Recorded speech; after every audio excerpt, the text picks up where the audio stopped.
आणि आगामी मुंबई महापालिका निवडणुकीच्या पार्श्वभूमीवर सांस्कृतिक कार्यमंत्री आशिष शेलार यांनी ठाकरेंच्या शिवसेनेवर कठोर टीका केली आहे। एकतर तू राहशील नाहीतर मी हे उद्धव ठाकरेंचं वाक्य भाजप कार्यकर्त्यांच्या जिवारी लागल्याचं शेलार यांनी म्हटलं। आगामी मुंबई महापालिका निवडणुकीत मवियाला 50 पेक्षा कमी जागा मिळतील असा अंदाजही त्यांनी व्यक्त केला। आशिष शेलार यांच्या या टीकेला ठाकरेंच्या शिवसेनेचे आमदार अनिल परब यांनी प्रत्युत्तर दिलं।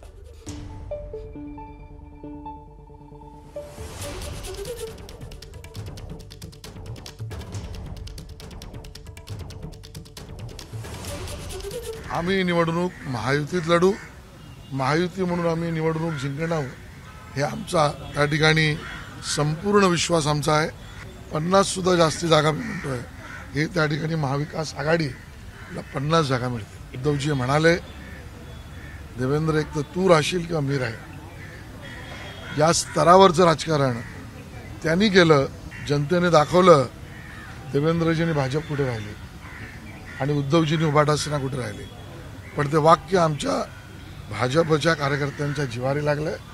मुंबई महापालिकेमध्ये मुंबईकर दाखवतील उद्धवजी तुम्ही कुठे असाल। आशिषने ज्योतिषाचा धंदा कधीपासून सुरू केला मला माहित नाही, पण इतके दिवस ते सेवक नव्हते तर कोण मालक होते काय?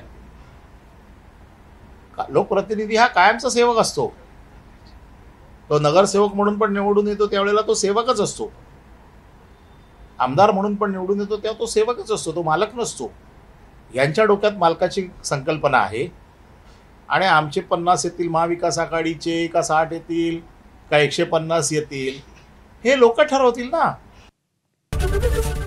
एबीपी माझा, उघडा डोळे बघा नीट।